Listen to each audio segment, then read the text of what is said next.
And now N is down in the dumps because, well, as I said before, Getsis sort of had a point when he said that N got beat by an ordinary trainer. I mean, after making such a big deal of me having Zekrom, him having Reshiram and everything, he had Reshiram, I didn't have Zekrom, and I still steamrolled him! So, now Alder, I guess I was talking about the education that Getsis provided N to become the king of Team Plasma. I guess Alder sort of filled in the blanks there. Because it's true, there's no one point of view that has all the answers. All we can do is try our best with what we believe in. And, by the way, that song, first time I heard it, I was like, oh man, not again. Because the way it starts, it's practically the same as that one song from Mother 3. I don't remember what it's called, but it plays constantly throughout the game. So I was wondering if, for a split second, if maybe they'd recycled it for this game. But anyway, N is saying that it was when he first met me in Accumula Town that he started having doubts because my Pokemon liked me and stuff, and before then he was only with Pokemon that had been mistreated and abused by people for years and years and years, and that's how he got that belief basically shoved down his throat that Pokemon and people didn't belong together. And that was why he felt the need to battle me to confirm his beliefs, and I just would have liked to see Getsis' face when N ran that idea by him. He must have been absolutely livid. And, yeah, N admits that, even though he grew up with Pokemon, that he's able to communicate with them, he really is no better than any of us at understanding them.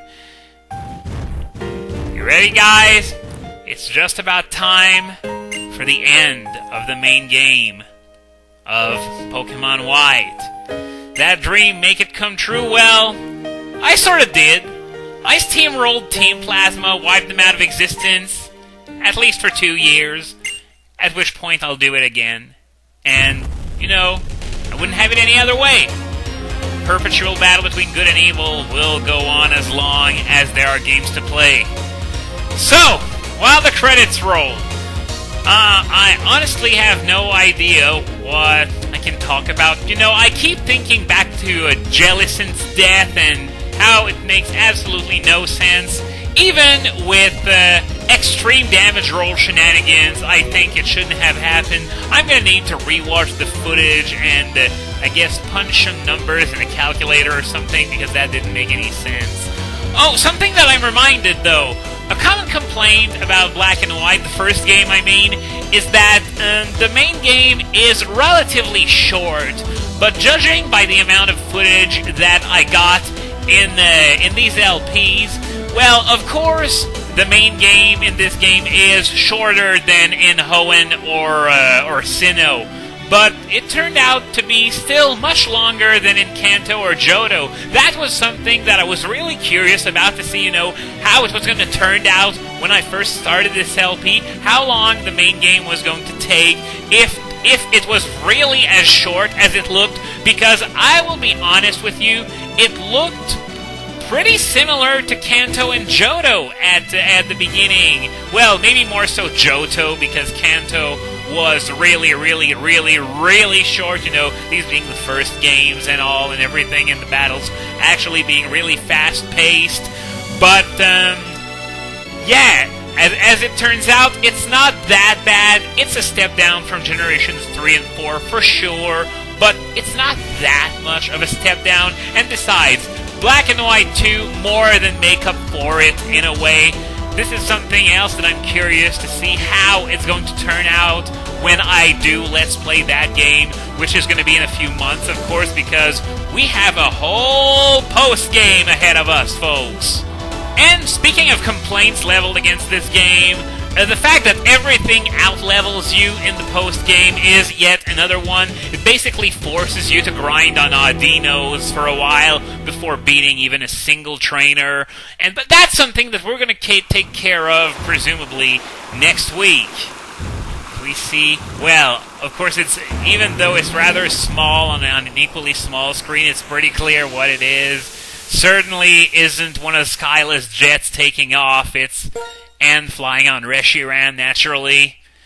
So, let's just say what we have done thus far. Then, I guess... No! It's not the end.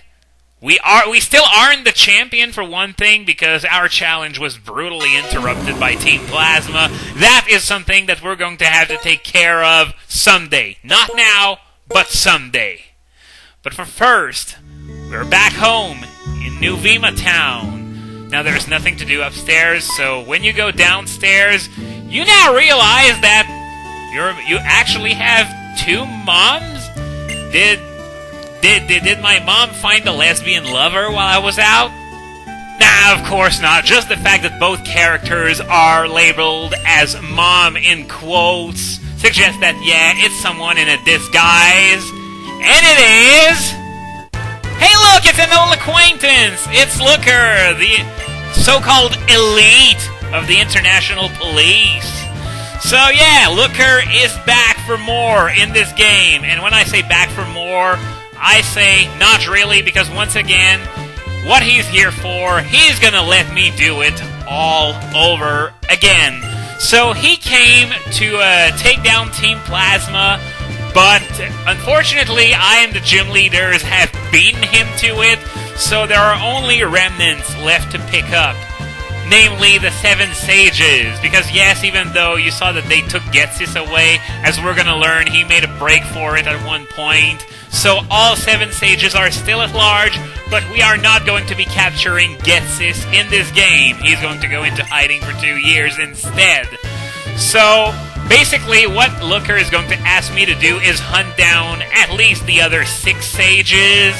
And, you know, it's a common theme for the player to do absolutely everything. And I'm going to come back to this train of thought later, because Looker just gave me a Super Rod. That's right, it's our first rod, and it's already the Super Rod, because there's no old rod or good rod in this game. So, what does this have to do with looking for Team Plasma? So, Looker is going to play right along with it. I sort of love these lines right there. Absolutely nothing! It's just, you know, a completely random gift in order to help me build my post-game team, because yes, I will be fishing for some of these team members.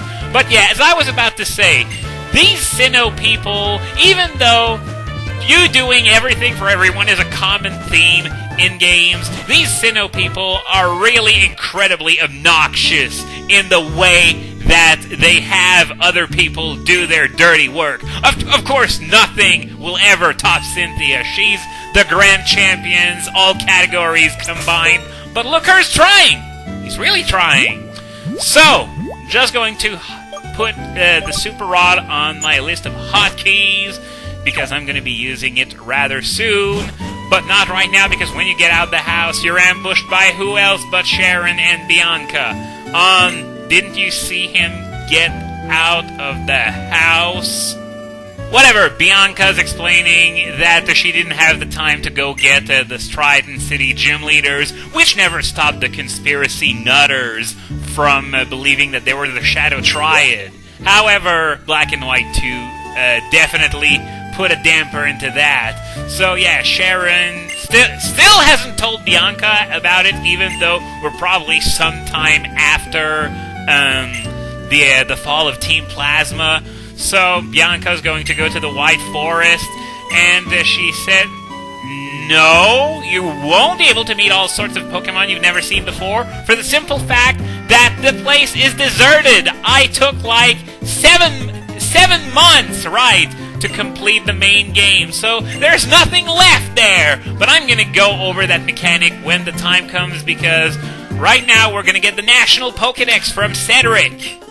So yes, this means that we're finally going to be meeting generations 1 through 4 Pokemon, be it in brand new areas or by fishing in old areas, or a variety of methods such as that. But for now, I'm going to focus on building up my post-game team, and then I'm going to grind it, of course, if I want to be able to survive any trainer whatsoever. And after that, we're going to head into the post-game proper. So, the National Pokédex, which just basically quadrupled the amount of Pokemon that we're going to be able to meet, even though we are, of course, not going to even come close to meeting them all, but still. So yeah, this is what Sharon will be doing. We will be meeting up with Sharon further down the road. Don't worry, we're going to have a final battle with him at some point, too. Something to look forward to, since he's one of the toughest trainers in the game, despite being many levels lower than the super bosses. So, how do I set this thing to national mode already? Is it this? Yeah, it is. So, now that this is done, while we're in New Vima Town, we still have a reward to get from Juniper for completing our vanilla Unova dex. So, I'm going to let her raid it, and 141 Pokemon in the Unova region, meaning that I'm still missing quite a few. But anyway, I'm going to get something for it. A TM, of course.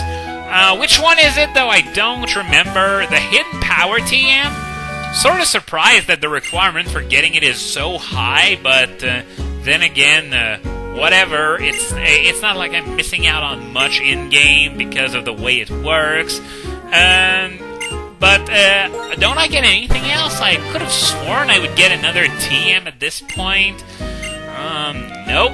Anyway, Cedric is over there, and he's going to give me some input on the amount of Pokemon that I've caught in the National Dex. Not caught, not seen, like Aurea just did now. Nationally, there is more than 600 Pokemon.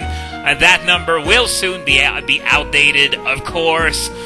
But anyway, now that we're done, as you probably noticed, we have no way of flying around right now, so we're going to have to go all the way to Accumula and take care of that. So let's just go up. Hopefully we don't beat anything, thank God. It would have been annoying to get interrupted by a level 2 Patrat at this point. I mean, come on, I just destroyed Team Plasma. So, before we get into the whole flying thing, now what? Now what? Congratulations, more wallpapers were added to commemorate your success. Wow, I'm so thrilled, really. Now, what kind of nature? Bashful on Terrakion, which is neutral, and for Zekrom, Gentle, which boosts special defense and lowers defense. Well, could be a lot worse, but could be better, but then again, I was going to go with whatever nature the game gave me no matter what, so might as well be something average, I suppose. So, now I'm going to give Fly to Zekrom, of course, as well as Dragon Claw, because right now its Dragon move is Dragon Breath, which is special, and Zekrom blows chunks at using those special moves. So, I guess I'm going to get rid of Dragon Breath. I'm going to get rid of Slash in just a second anyway, once I teach it to Dragon Claw. So, yeah, now at least I'll be able to fly around with something in my party, and I won't need to swap my Ducklet in and out constantly, because I'm going to have Zekrom to fly around, and I'm also going to have a Surfer on my final team as well, so I'm just going to rearrange those moves a bit. Fusion Bolt goes on top, of course. Dragon Claw, Fly, Zen Headbutt, and we are good! So next time on Let's Play Pokemon White, we're going to start building our post-game team, and we're going to head back to Route 1 to do so, because we're going to be getting a Watchog! No, of course not, I was joking around. We are going to go fishing for a Feebas next time.